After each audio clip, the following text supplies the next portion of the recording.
I am Mihai. I've been working recently on file systems for TensorFlow, so I'm going to talk about what TensorFlow has in file system support and what are the new changes coming in. First, TensorFlow file system can be used in Python like this. So we can create directories, we can create files, write to them, and we can see what's in the directory. And you can say, is this similar to Python? And if you compare with Python, it mostly looks the same. So it's just some names changed. There is one difference in mkdir. In Python, the directory must not exist, but there is a flag that changes this. And now that you see that these two look similar, you might ask yourself, why does TensorFlow need its own file system implementation? And one of the main reasons comes from the file systems that TensorFlow supports, from the formats of the file parameter. In TensorFlow, you can pass a normal path to a file, or you can pass something that looks like a URL, or they are usually called URI, Uniform Resource Identifiers. And they are divided into three parts. It's the scheme part, like HTTPS, G3, S3, and so on. The host, if it's on a remote host, and then the path, which is like a normal file path on that server. For TensorFlow, we support multiple schemes, and what we have is a mapping between schemes and a file system implementation. For example, for file, we have a local file system. For GS, we have a Google Cloud file system, VFS, Hadoop, and so on. Keep in mind this mapping, because this is the core aspect for why TensorFlow needs to have its own file system implementation. However, this is not the only case. We need a lot of use cases in TensorFlow code. So beside the basic file I/O that I showed in the first example, we also need to save or load models. We need to checkpoint. We need to dump tensors to file for debugging. We need to parse images and other inputs. And also TF data sets also touch the file systems. All of this can be implemented in classes, but the best way to implement them would be in a layered approach. You have the base layer where you have the mapping between the scheme and the file system implementation, and then at the top you have implementation for each of these use cases. And in this talk, I'm going to present all of these layers, but keep in mind that these layers are only for the purposes of this presentation. They grew organically. They are not layered the same way in code. So let's start with the high-level API, which is mostly what the users see. It's what they want to do. So when the user wants to load a saved model, the user won't open a file that contains the saved model, read from the file, load into a tensor, and everything. The user would just call a single function. That's why I'm calling this high-level API. And in this case, I'm going to present some examples of this. Okay. For example, API generation. Whenever we are building TensorFlow, we are building the pip package. We are creating several protobuf files that contains the symbols, the API symbols that TensorFlow exports. In order to create those files, we are basically calling this function, create IP-defs, which needs to dump everything into those files. Another example of high-level API is debug file I/O, where you can dump tensors into a directory, and then you can later review them and debug your application. And there are a few more, like loading saved models. You see that loading saved model needs an export directory to read from, or more others, checkpointing of sliced variables across distributed replicas, TF data sets, and so on. The question is not how many APIs are available at the high level, but what do they have in common? In principle, we need to write to files, read from files, get statistics about them, create and remove directories, and so on. But we also need to support compression. We also need to support buffered I/O, like read only a part of the file and then later read another part of the file instead of reading everything in memory, and so on. Most of these implementations come from the next layer, which I'm going to call it Convenience API, but it's similar to middleware layer in web applications. So it's mostly transforming from the bytes that are on the disk to the information that the user would use in the high-level API. Basically, 99% of the use cases are just calling these 6 functions. Reading or writing a string to a file, or writing a proto, either text or binary. However, there are other use cases, like I mentioned before, for streaming and buffered and compressed I/O, where we have this input stream interface class that implements streaming or compression. So we have the snap input buffer and zlib input buffer, read from compressed data, memory input stream, buffered input stream are reading in a streamed fashion, and so on. The input buffer class here allows you to read just a single int from a file, and then you can read another int, and then a string, and so on, like you read chunks of data. All of these APIs at the convenience level are all implemented in the same way in the next layer, which is the low-level API, and that's the one that we are mostly interested in. Basically, this level is the one that needs to support multiple platforms, supports all the URI schemes that we currently support, has to support directory I/O. So far, I never talked about directory operations in the higher level APIs, and also support users hooking into this level and creating their own implementations in case they need something that is not implemented so far. If you remember from the beginning, we had this file system registry where you had the scheme of the URI and a mapping between that scheme and the file system implementation. This is implemented as a file system registry class, which is basically a dictionary. You can add a value to the dictionary, you can see what value is at a specific key, or you can see all the keys that are in that dictionary. That's all this class does. And it is used in the next class, in the environment class, env, which supports the cross-platform support. So we have a Windows environment or a POSIX environment for Windows when you are compiling on Windows using TensorFlow on Windows, POSIX when you are using it on the other platforms. And then there are some other env classes for testing, but let's ignore them for the rest of the talk. The purpose of the env class is to provide every low-level API that the user needs. So for example, we have the registration in this case, like get all the file systems for a file, get all the schemes that are supported, register a new file system. And of a particular note is the static member default, which allows any user of the which allows a developer to write anywhere in the C++ code env default and get access to this class. Basically, it's like a singleton pattern. So if you need to register a file system somewhere in your function and it's not registered, you just call env default register file system. Other functionalities in env are the actual file system implementations. So creating files. You see that there are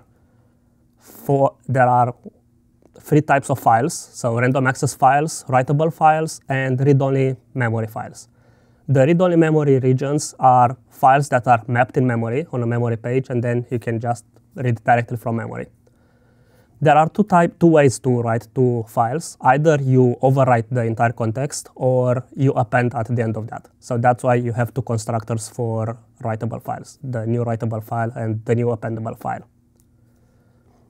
More functionalities in env are creating or removing directories, moving files around, basically everything that is a directory operations. Furthermore, the next one are determining if files exist in your file system, in your directory, determining all the files that match a specific pattern, or getting information about a specific path entry, if it exists, if it is a directory, what is its size, and so on. All of these are implemented by each individual file system, but I'm going to that soon. There are other informations that env contains, but they are out of scope for this talk. So env also supports threading, supports an API for clock, getting information about your time, loading shared libraries, and so on. We are not concerned about this, but I just wanted to mention them for completeness. As I mentioned, there are 3 different types that we support: the random access file, the writable file, and the read-only memory region. And this is the current API that they support. The first 2 files have a name, and then they have operations like read, write. And the memory region, since it's already mapped in memory, you don't need a name for it. You only need to see how long it is and what is the data in there. These three files, I'm going to come back to them later. That's why I wanted to mention them here. Finally, the last important class is the file system class, which actually does the real implementation. So this is where we implement how to create a file, how to read from a file, and everything else. In order to support TensorFlow in other languages, we also need to provide a CAPI interface that language bindings can link against. And this is very simple at the moment. It's just providing the same functions that we already saw, except they use C types and they use some other markers in the signature to mark that they are symbols exported in a shared library. This CAPI interface is not complete. So for example, it doesn't support random access files. So it doesn't support you reading from files from other languages, except if that language wraps directly over the file system class that I showed you in a previous slide. Okay, this is all about file systems that currently exist in our disk, in a current implementation. However, there is now work to modularize the TensorFlow file system support in order to reduce our complexity. And when I'm speaking about complexity, I am thinking about this diagram, where you have the file system class that I showed you, and all of these implementations of it. So we have support for POSIX, support for Windows, support for Hadoop, S3, GCS, and many others, and then a lot of test file systems. Each one of them is implemented in a different way. Some of them are not compatible, so some of them follow some guidelines, others don't. But the main thing is, whenever you build a pip package, you need to compile all of this in the binary. Whenever you compile something that implements file system, that needs access to the file system, you need to compile all of this. That's something that we want to avoid in the future, and this is how we tie to Gunan's modular TensorFlow approach. So this is the diagram of the world we want to live in. We want to have core TensorFlow, which has a plugin registry, which is basically the file system registry that I showed before. And we want to also have plugins that implement file system functionality. If you don't need to support Hadoop file system, you won't need to compile the Hadoop file system plugin, and so on. The plugin registry, as I said, is similar to the file system registry. So you have the name of the plugin or the scheme that you want to implement mapped to the plugin that implements the file system. So to summarize, the modular file system goals are to reduce the compile time, since you no longer need to provide support for all the file systems that we are currently supporting. You only compile the ones that you need. We also want to provide a full complete CAPI interface instead of the one that is provided at the moment. We also want to provide an extensive test suite for all the file systems. As soon as somebody develops a new file system, they can run our test suite and see where they fail. So we have a lot of post conditions and preconditions that the file systems operations need to support. They are implemented in this test suite, and whenever somebody implements a new file system, they just test that. Furthermore, because each developer can create its own file system, and that is no longer going to be compiled by TensorFlow, we also need to provide some versioning guarantees. When we change our TensorFlow version, we cannot ask every file system developer to also compile their code. That's why we also need to provide these guarantees. Okay, so let's now see how a plugin is going to be loaded into TensorFlow. There is, as I said before, ENV supports has an API that loads a shared library from disk. It can either load all the shared objects that are in some specific directory at TensorFlow runtime startup, or a user can request TensorFlow to load a symbol from a specific library, can request TensorFlow to load a shared object from a specific path. In both cases, as soon as the shared object is loaded, TensorFlow core is going to look for the tf-init plugin symbol. That's a symbol that the file system plugin needs to implement because TensorFlow is going to call it.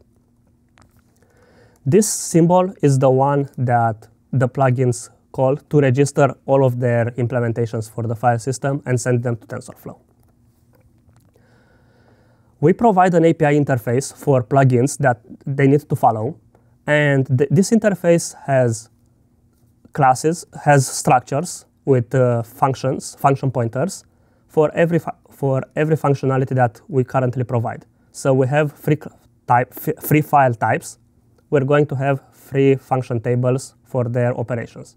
We have one file system class, one more, then this interface is going to have one more function table for the implementations, for the operations that the file system class must support. All of these functions here are documented. They list what are the preconditions and the post conditions, and everything here is just C. Then the next section that we have in our API, in our interface for that the plugins must implement, is the metadata for versioning and compatibility. For every structures, so those three structures for the files and one structure for the file system, we have three numbers. One is the API number, and the other one is the ABI number, application binary interface. And then the third one is the total size of the function table, of the total number of function pointers that we provide for that structure. We have two numbers, the API and the ABI, in order to consider cases when we accidentally break ABI compatibility. For example, if I go back, if you reorder the offset and the n number parameters in the read method, that is an ABI breaking compatibility, because any code that is going to call the read function would expect the offset to be the second parameter of the function and the number of bytes to read the third one. If you swap them, the code is not going to behave properly. This is breaking the binary compatibility. For API compatibility, if you add a new method to the random access files, that's changing the API number.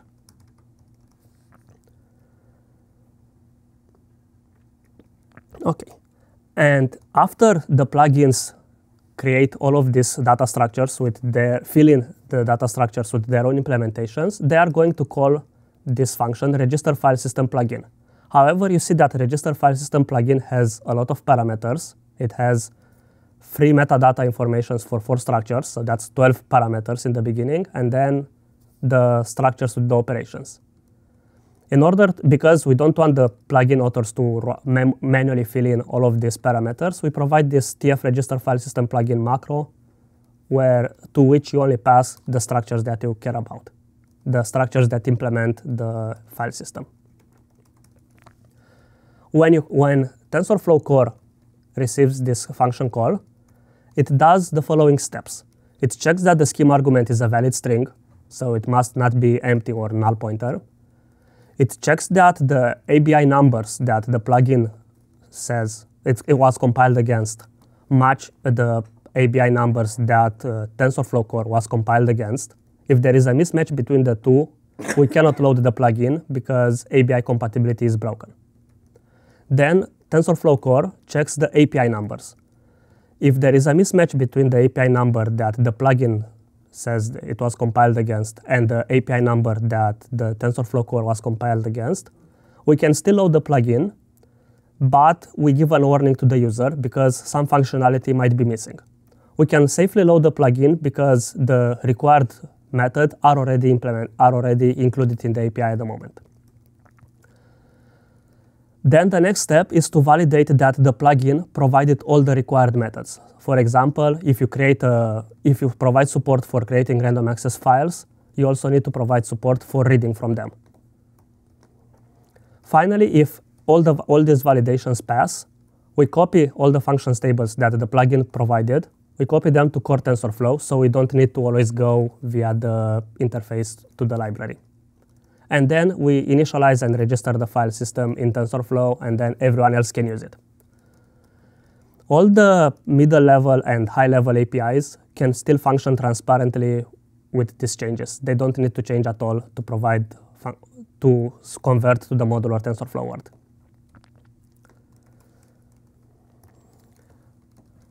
As I mentioned, we also provide an extensive testing suite where we are creating a structure. We are creating a layout on the directory that we are testing, and then we are running an operation. For example, in this test, we are creating a directory, and then we try to determine the file size of that directory. Of course, this should fail, because the file size should only be returned if the path that you ask for is a file. So that's why we expect this test to fail. If if a file system doesn't support a directory, this test should fail before that, with create_dir being not supported. We have around 2,000 lines of testing code, which I think are testing all the corner cases that file systems can get into. Of course, when you add a new API, then that would require adding more tests. As a result of testing the POSIX file system implementations, we identified 23 bugs, where, for example, you can create a file to read from it, where the path is actually a directory. The creation of the file succeeds, but then when you try to read from it, the reading fails. Or you can create a directory from a file. As long as you don't add new files to that directory or read from them, the Python API would say, yeah, sure, you can create it. When you try to create something else in that directory, that's when it will fail. Also, we have this FileExists API, which doesn't differentiate at the moment between files and directories. So your path can be a path to a directory, and FileExists will still say, yes, that exists and is a file. So we had it in a lot of places. After FileExists, we added a check to its directory to make sure that the path that you're expecting to be a directory is a directory. And implementing all of this interface and testing was a good learning of C++. The status at the moment of the modular file system world is we have the POSIX support complete and tested, and I started working on Windows support, hoping to finish it by the end of the year. And then the other file systems that we support will be handled in cooperation with the SIG-IOs, the special interest group, as they will be offloaded to their repository and won't be any longer in the TensorFlow repository.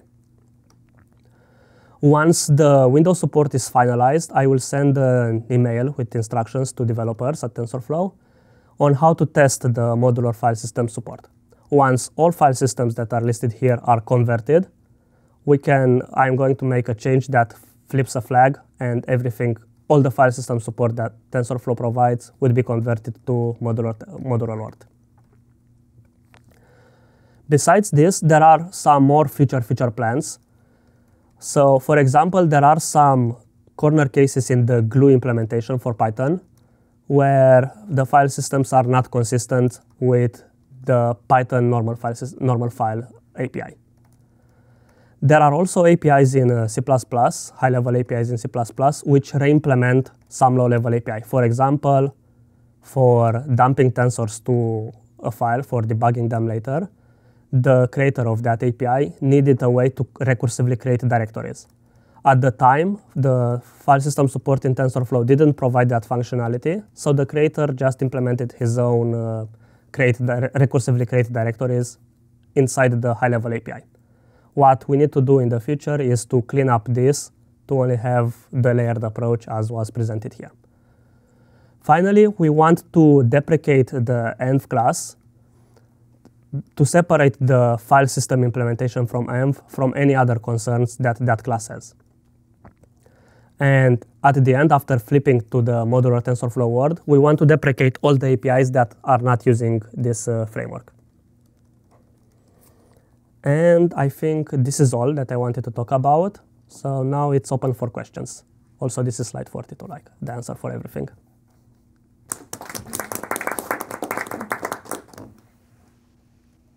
So I might miss something in terms of like at the beginning. Why do we have needed to have our own file system versus all users use all the Python or C++ code to read, write, and do all these things? Can you explain? Yes. So we have all of this requirement for TensorFlow use cases. So reading from models, writing, and so on. We don't want users to always open their files by themselves, write into the files, and so on. we want to provide some API for that. We can subclass the Python classes for file operations, but to create these APIs. But we also need to subclass those classes for every file, for every URI scheme that we support. So we need to have, let's say we want to read images from several locations. So we need once to subclass the Python file class to read images with just a single API. Once for reading images from local disk, once for reading images from cloud file system, once for reading images from Hadoop file system, and so on. And whenever you want to add support for a new file system, you have to go into all of these classes and add a subclass for every new file system that you want to support. I see. So this API is, if you just use that, that will automatically work all these different platforms. So this is one. Yeah, basically it's a difference. Other languages that it's also for other languages, yes, because we are doing it in C++ in the C layer, and whenever you create a new language binding, it's already in there.